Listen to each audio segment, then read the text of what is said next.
Alright, welcome to the internet! So, today we're going to be clearing the way for most of the post-game, because there's a decent amount of it, and it can be kind of annoying to get through. Now, at the moment, I think I could have actually gotten through those skull doors, but I'm dumb. Because I'm pretty sure Freud has emailed us by now. So if you go find him, he'll give you the item you need to unlock those. I may have asked this before, but how often is Zenny pluralized as Zennies? That's a good question. Considering the quality of translation on the Battle Network series, it has to have happened at least 4 times plus. Because I can't remember Legends right now, but I thought it was Zenny. That was the plural. I believe so, yeah.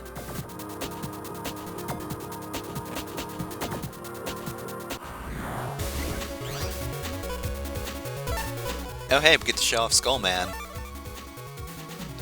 Alright, so he's gonna try to attack, and then I'm just gonna say... Nah. Alright, Skullman, drop a train on him.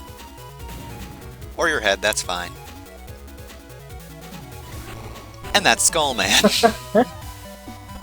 It's single target, so obviously against multiple enemies it's got limited uses, but like...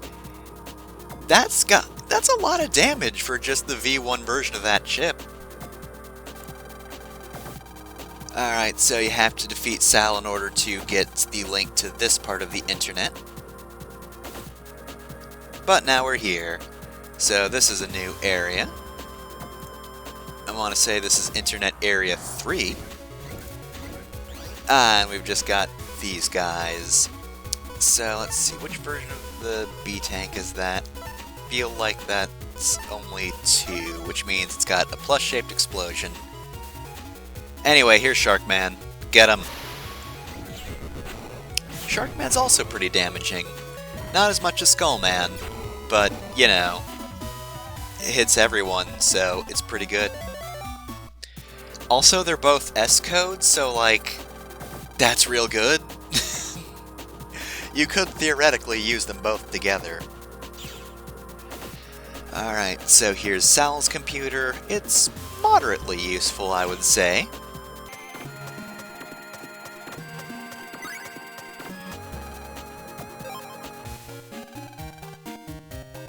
Alright, here's where we get the wood armor, in case you're having any difficulty against wood-type enemies.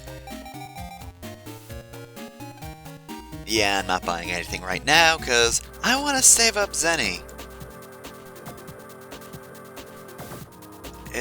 There are still power-up programs, I believe, to get from shops, and I would prefer to have those. Anyway, here's Stoneman V2. So yeah, Stoneman's just hanging out here, and to be completely honest, he's probably one of the easiest bosses in the game because he is stationary. He's a little hard to dodge. You don't get like a huge window to see where the shadows are, then dodge them, but it's not terrible. It's a little tricky, not like nightmarishly difficult, not frame perfect or anything. It would suck if a boss like this had frame perfect timing. Yeah. Or I guess really any boss. Like, the phrase frame perfect should only ever come up in speedruns. Yeah. Anyway, I'm gonna rain on this guy's parade. He's stationary, so Cloudier really fucks him up. What I want to know is, have you ever seen the rain coming down on a sunny day? Clearly Stoneman didn't, but, you know, his head's kind of stationary, so that's understandable.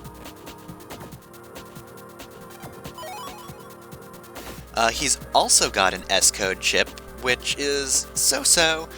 Basically, he drops, for Stoneman V1, 3 boulders 3 times, and they drop on random spaces. That's got great synergy with area grab. Oh, real quick, this is Moss's link, and it's absolutely useless. It's so far away from everything. Especially since, like, Sal's Link is right there. You could just do that and be near any exit or a shop. Moss is the last one you get. You get it for beating Sharkman. Actually, no, I think that's just the going to his computer, to be fair. Oh, and here is @Dad. @Dad is the most useful shortcut, because we are even closer to the exit of this area, to Internet 9. And Internet 9 is a pretty crucial one. So we've got two different paths from Internet 9. One is Internet 5. The other is the true post-game content. So, of course, this does count as the Undernet. Which means we've got this jerk. Let's not go that way, because... Oh, that's right, we did get the Scilab.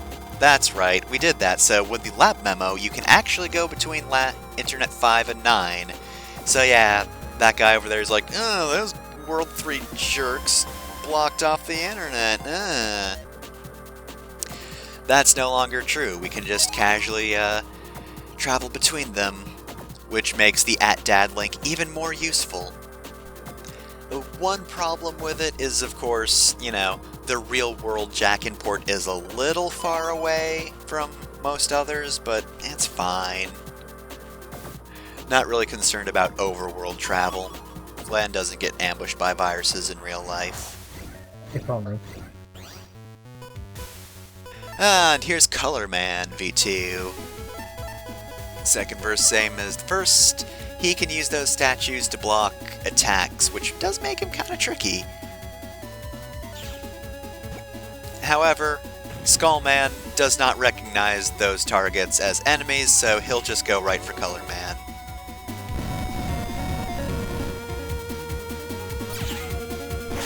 And yeah, we pretty much just got the usual pillar attacks.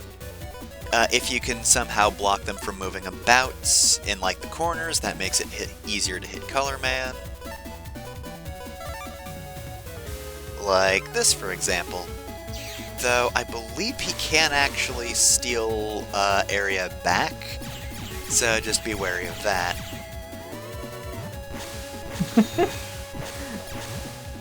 I like the blue. He's like, hey, stop that. What a... That's not my friend. Well, you're on your own for that one, MegaMan.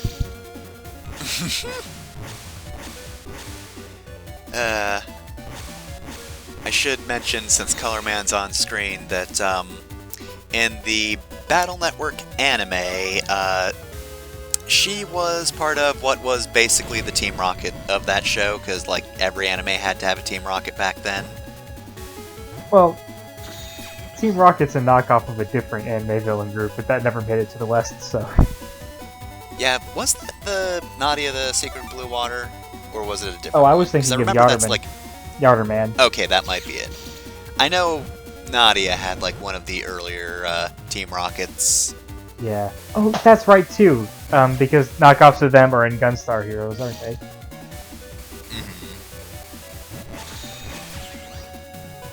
But yeah, I think it was her, Count Zap,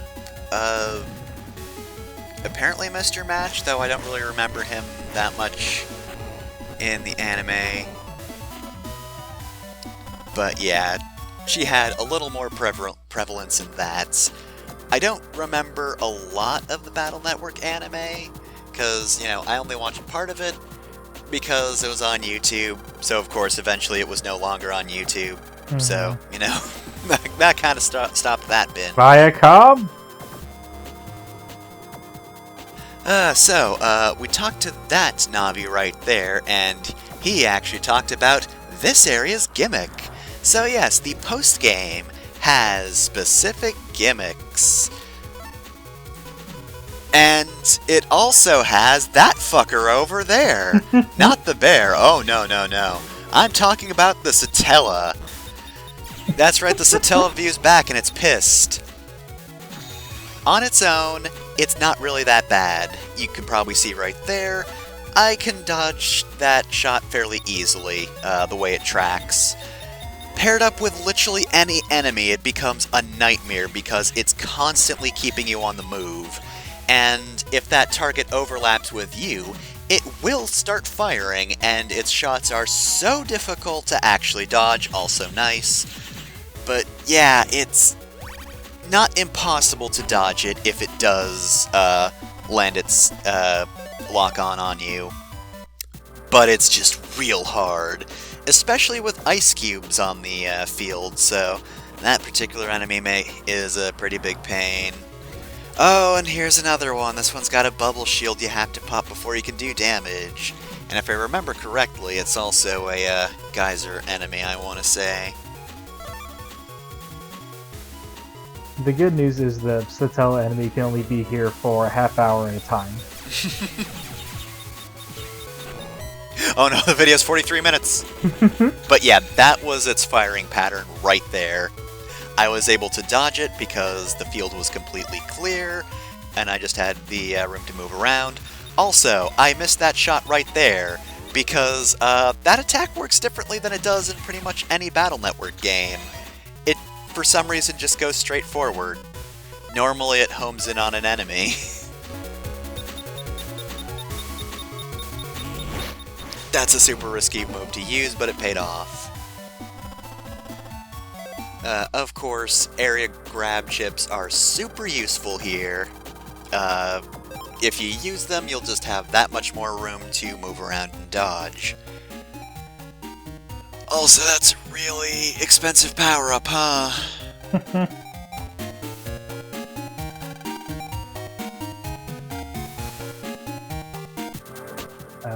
That's the anime. I've also seen, like, very little of it. As in, I literally think I caught the last half a minute of an episode once because it was in front of a show I actually wanted to watch. Yeah, I remember the later seasons definitely diverge a lot from the actual games, because, like, I think the last season of the anime was, like, they could merge with their Navis in the real world. Of course. Of course that was going to happen eventually. Yep. And that doesn't happen in the games. You don't get Lan wearing MegaMan. But yeah, it actually does end, I think, with, like, the villains of some of the later games. I don't want to be super spoilery, but, like, they're literally in the name of Mega Man Battle Network 6, but I believe Gregor is, like, one of the final villains of the anime. Not 100% sure, but it's... I've read descriptions of latter Battle Network, and it gets kinda wild.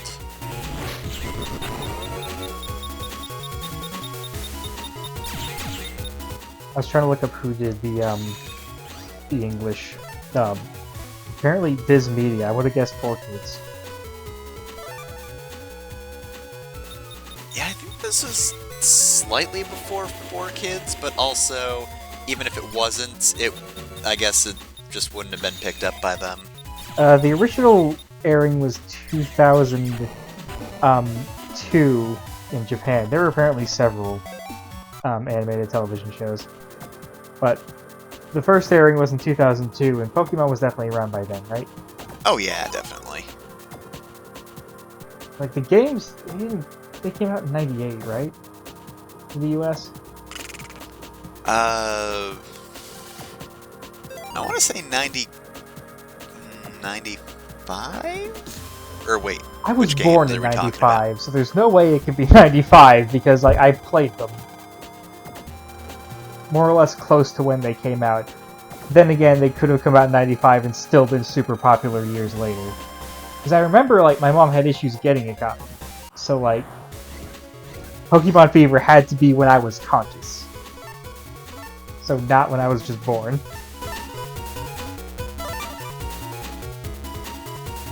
Oh yeah, also, I mentioned that there were gimmicks, but then I didn't actually mention what they were.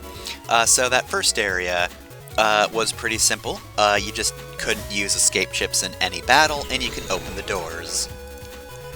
Here, this one's not too tricky unless you're getting hit a lot, which is entirely possible.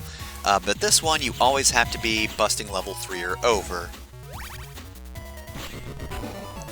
So that's not too bad either. Anyway.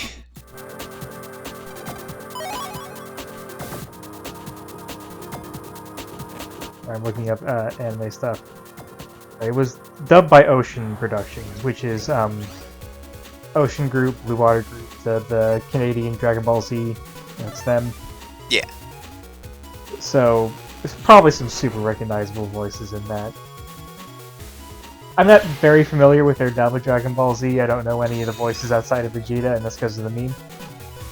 Yep. That's right, boys. Mondo cool. I thought that was Sabat. I was talking about Over 9000. That's Drummond. Ah. Pretty sure Mondo Cool is Sabat. Hey, one of the Canadian Gokus was Peter Columbus. There were like 3. But do you know who else Peter Columbus voiced? No. Rolf from Ed, Edd n Eddy. That may have been why there was that meme video of like Dragon Ball Z fights, but with Ed, Edd n Eddy sound effects. I could see that happening anyways, because Ed, Edd n Eddy sound effects are great. Of course you put them on other things, but the link between Rolf and Goku is great. I love these guys' lack of synergy. Hey, did you put an ice block down there? Fuck you! I got your back! Dude, stop it! You're not helping! Look, I'm a crime bear, I don't need this. I love how on brand Sharkman was. Yeah, a polar bear, a shark, and a fish.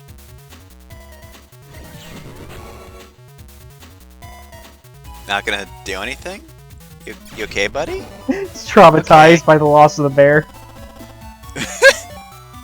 Oh god, if I shoot that ice cube now, it'll never come back. Where'd my buddy go?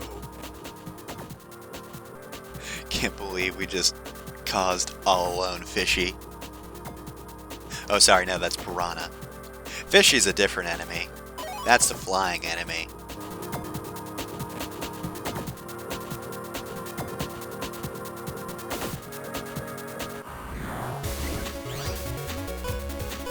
Okay, this may have been part of my confusion. It aired on WB, Kids WB, and WB owned the rights to Pokemon at the time. They might still. Unfortunately, Pokemon kind of killed WB's domestic animation department. For reasons that had nothing to do with, you know, the creation of anime or anything like that. The CEOs just greedy assholes who decided we can just make more money dubbing over stuff instead of animating it from scratch. That's why WB doesn't make anything outside of superhero cartoons.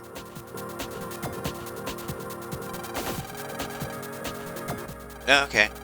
I'm sorry I keep talking about the anime, but I wanted to make extra sure it wasn't for kids, because there's a really annoying habit of people on the internet to, if there is a dubbed anime aimed at children, everyone just assumes it's for kids. Like, I saw somebody complaining about a change to Digimon being bought because 4Kids forced it, and 4Kids had nothing to do with Digimon. Could you imagine if the same company had the American rights to Digimon and Pokemon? They'd be like, why do we pick up Digimon? We've got Pokemon. Yeah. Alright, so this is a very dangerous battle. Hey, do you want to step anywhere on the field? Nope. You can't. That's illegal.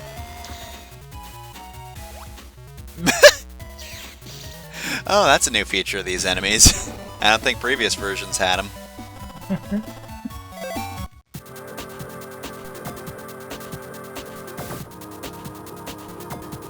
Alright, so as that guy said, this is actually a dead end, so There is something to do here once you've beaten the game and done a few other things, but for the most part, right now, all we really need to do is just go over to the end and pick up an item that won't be guarded by anything.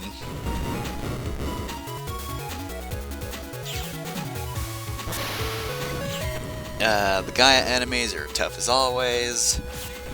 Actually, have we seen these before? We might not have.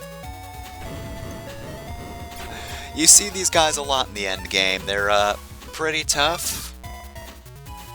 Once they get to the front row, they'll just hammer and then they'll send a wave of dust at you.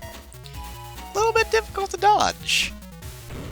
I would suggest moving a little before it actually gets to your row, otherwise you might get hits. The timing is sooner than you might think.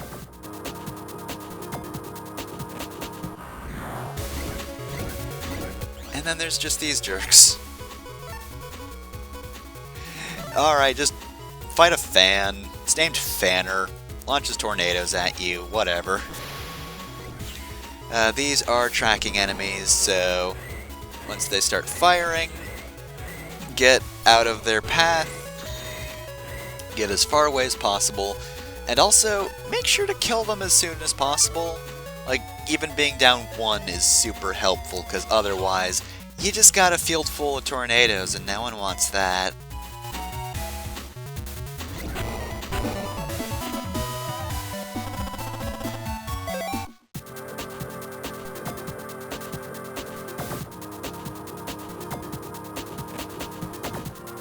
I'm getting upset because I found out that some of the not robot masters, some of the enemy Navi's names were changed in the anime, but not the games. Like Bomb Man, Napalm Man, and Color Man were all changed. And I'm trying to find what they were changed to, and I can't. But anyways... Oh, that's easy. It's M. Bison.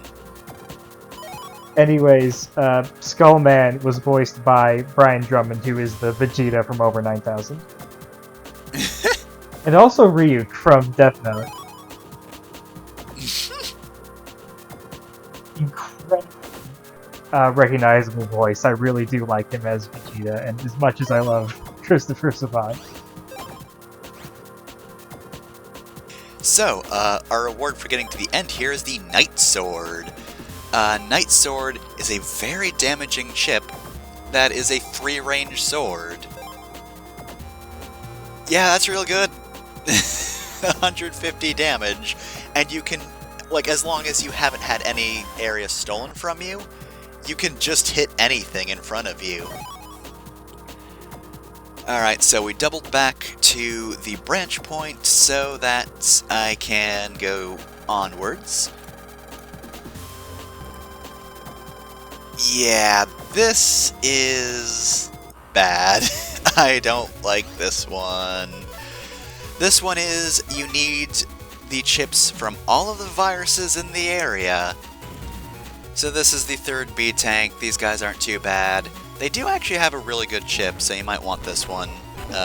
Much like their own ability, they just explode in a square.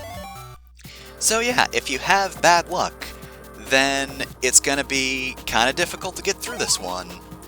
There is also a particular enemy here that's just a real big pain in the butt. So, let's talk about busting level real quick. So, busting level, you might have noticed, can be a little bit finicky, but why is that? Well, against viruses, in order to get the maximum number of points, 7, you need to beat a battle within 5 seconds. And, of course, getting hit will take points away. If you double delete, you get an extra 2 points. However, the real kicker is, movement is also a factor in Buster rank. If you move more than 2 steps, you don't get any extra points. So if you move too much, you can't get a good rank. So that's not great. And, Now let me tell ya, Navi, boss battle Navis are actually much better because they're just based off time and damage, so if you beat them fast enough and don't get hit, guaranteed S rank, you're good. But yeah, virus battles, if you don't double delete, or delete within 5 seconds, or if you move too much, then yeah, you just don't get the best rank you could. Which means you are less likely to get virus chips, which kinda sucks.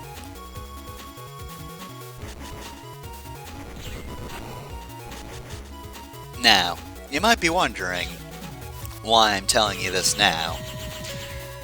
Well, there is, of course, a certain enemy here that is a huge pain when it comes to dropping chips. It's not the Matools. They're fine. Or Matars, rather. Even I'm doing it. But yeah, Matars, not too bad. I mean, I already have their chip anyway, so like, whatever. That's fine. It's good.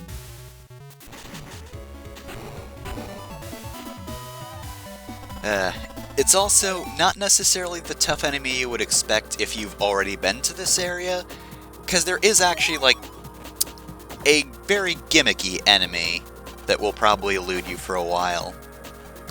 No, we did not collect enough. That gimmicky enemy has one of the best chips in the game, though, so, like, you know, it's actually worthwhile going after it. Alright, this fucker right here!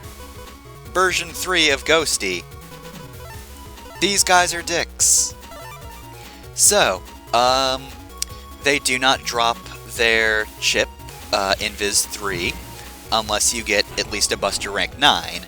Of course, if you get Buster Rank 9, doesn't matter too much because at that point you only get a 3.125% chance of it dropping, so it's probably not going to happen. At Busting Rank 10, it's a 25% chance, and at Busting Level S, it's 50% chance, because alternatively, you could just get a Recover 200 from them instead.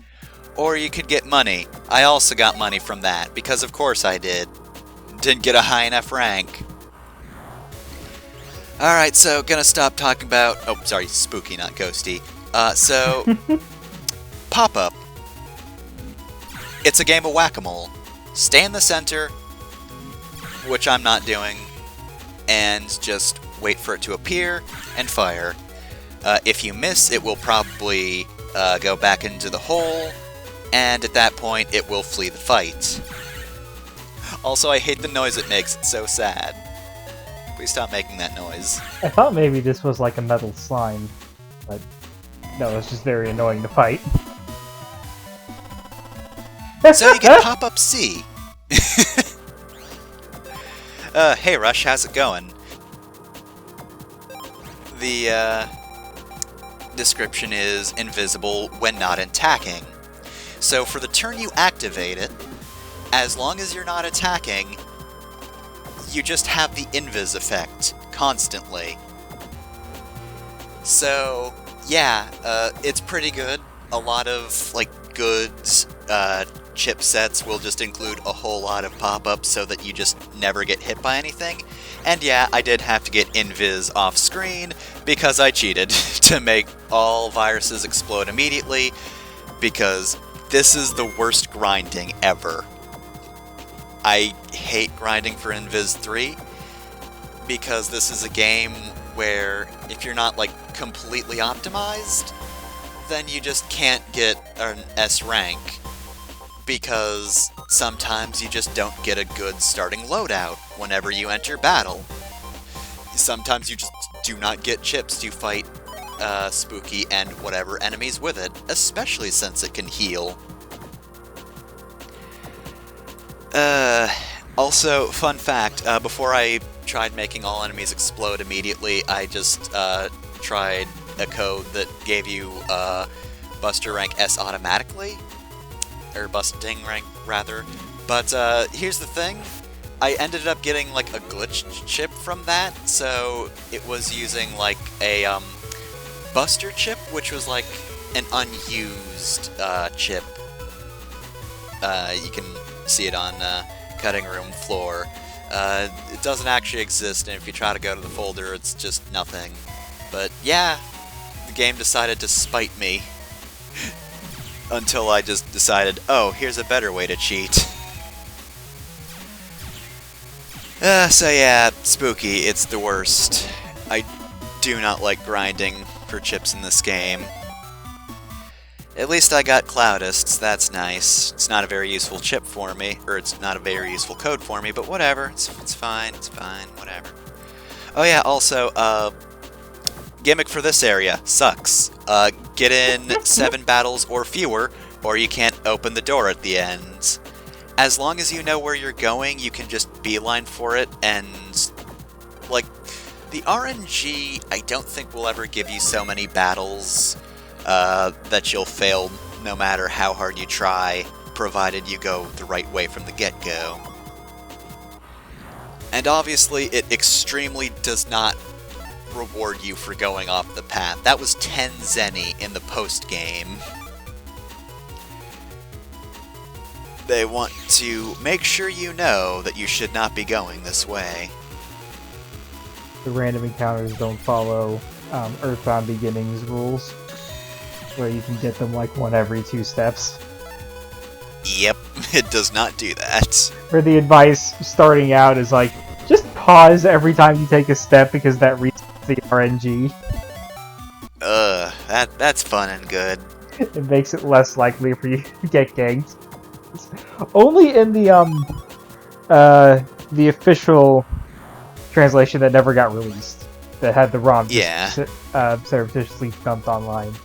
The fan translation that Tomato did fix that. That's good. Also, somebody's like remaking Original Mother in like the Earthbound engine, so that should be out in 1,000 years. That'll be nice. That's definitely not going to get C indeed. Oh hey, and it's gonna dash right towards me. What if I just Night Sword? So yeah, that's fishy too. They leave fire trails behind them. Also, their chip works completely different from Dash 1, because Dash 1, of course, propels you forward. Their chip just, like, makes you create flames around yourself, so it's, you know, very close ranged. It's kind of weird.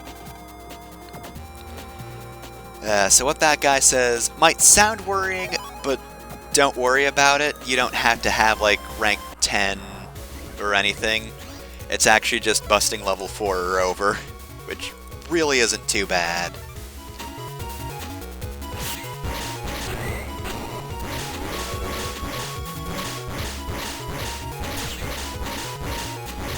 Oh, jeez. Oh, do get to show this off, though.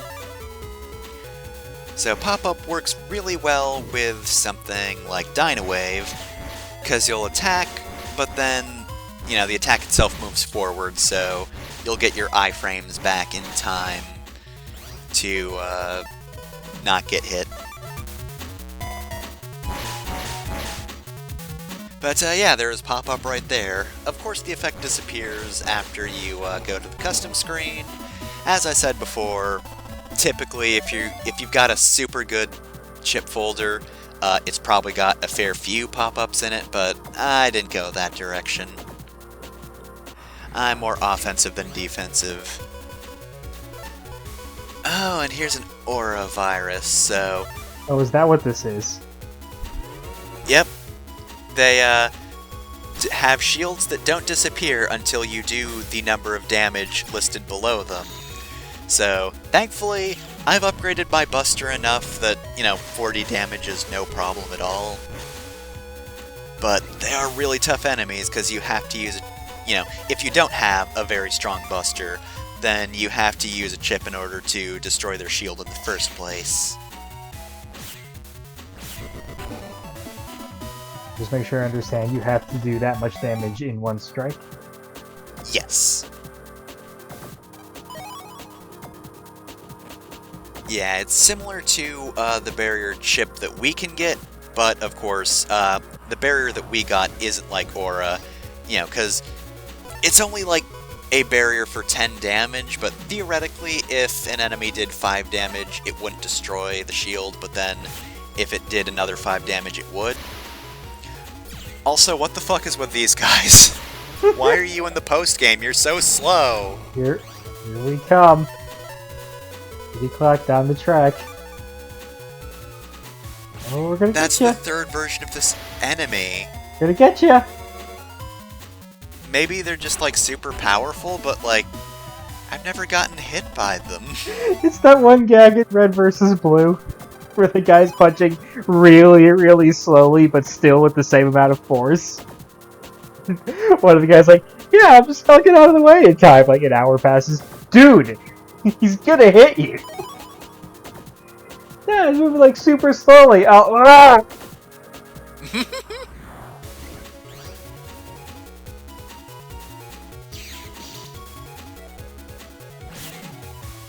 Oh, well, fuck you, too.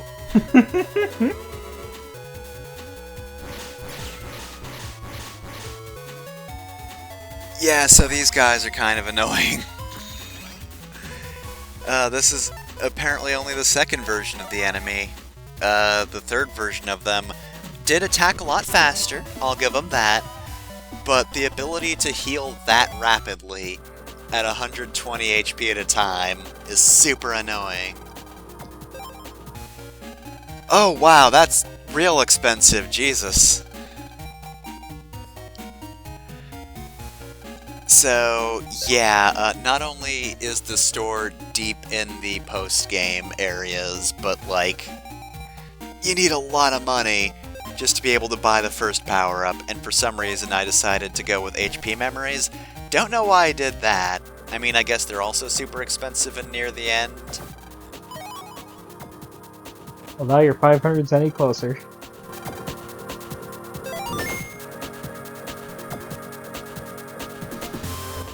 Alright, so here we are in the final area. Hey kid, you want to join the darknet and do some crime? So, yeah, this is the last area. What he's talking about won't be relevant anytime soon, because, you know, we're not true heroes or anything. We've not beaten the game. The rewards here are pretty good, but the enemies, of course, are disgusting. This is a horrible enemy combination. Thank you, pop-up, for existing, because, dear God, this is awful. I'm sorry, just the summoning a single ice cube was pretty funny. I mean, it helped for like 10 seconds. Take this! Eh. Please, get it away from me. So yeah, that's Gaia 3, hardest version of that enemy, and Satella 3, hardest version of that enemy. God, imagine a world where Nintendo made not one, but 2 sequels to the Satellaview. That's the one thing more horrifying than the enemy itself, honestly. So, original Satellaview is for Super Nintendo, so the second would be for 64, and third would be for GameCube, right? I guess so. An online-capable GameCube. Unless they want to use one of those on the Virtual Boy. Jeez. You can only temporarily have access to this thing that's going to melt your eyes. I'm sure you're very disappointed. Oh god, it's every aura! You could say you're getting Aura. I could. I could indeed. I did not say bring it in, guys. Why is every Megalian? I think that's how it's pronounced. Every Megalovania. Every Megalovania from every element type is here to kick my ass. That is worth noting. These are elemental enemies. If you need help destroying their barriers, you can use a specific type of chip to do double damage from what you'd normally do, which is nice. Anyway, let's see if I can Buster Sword this guy. Nope. Theoretically I could, but I'm not gonna risk it. You would have to have some real good timing to make that work. It's not impossible, I will say, but it's certainly not probable. I like how much faster the fire tower is. Here I go! Here's some water, I guess. Get caught in the cross water? No, that doesn't work.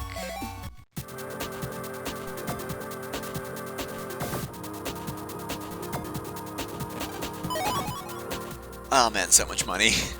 This is a good grinding spot. As long as you're not killed in a terrible passion, there is so much money all over the place. If you just collect it all, go back a room, come back in, you're good. Oh hey, here's Ratty 3.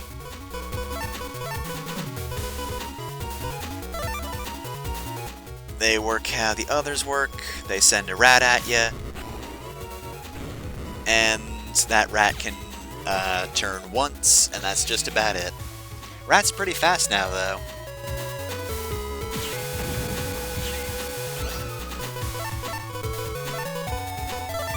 I'm upset that Not gonna make any jokes about how it makes all the rules. I was going to say, I'm upset I can't hear anyone talk about rats anymore without thinking about the giant rat that makes all the rules. Quake 3C, excellent synergy with my chip library because I have a lot of C codes. So yeah, good throwable weapon that just hits things around it. That's super good. Is Quake 3 the bad Quake? I believe so. We've had this discussion before. Of course we have. Actually, wait, no. I think Doom 3 is the bad Doom. That I remember. Yeah, Doom 3 is what I'm thinking about. I think Quake 3 is light? There is a bad Quake, though. Right? I think so, but like... Quake's one of those things where it sort of just vanished. Oh wow, that's a lot of money. Sort of vanished before I ever particularly knew it, and it was, you know, mainly a multiplayer game anyway, so I never got into it. And it never really came back like a lot of trends did from the 90s. Alright, so our reward here is the Hero Sword. It's a bit of an awkward code, being I, however, it's like the Knight Sword, but it does 200 damage. It's real good. Nice. So anyway, that's the post-game. We did it, we survived, and now we can actually move on and save the world, or whatever it is we were doing.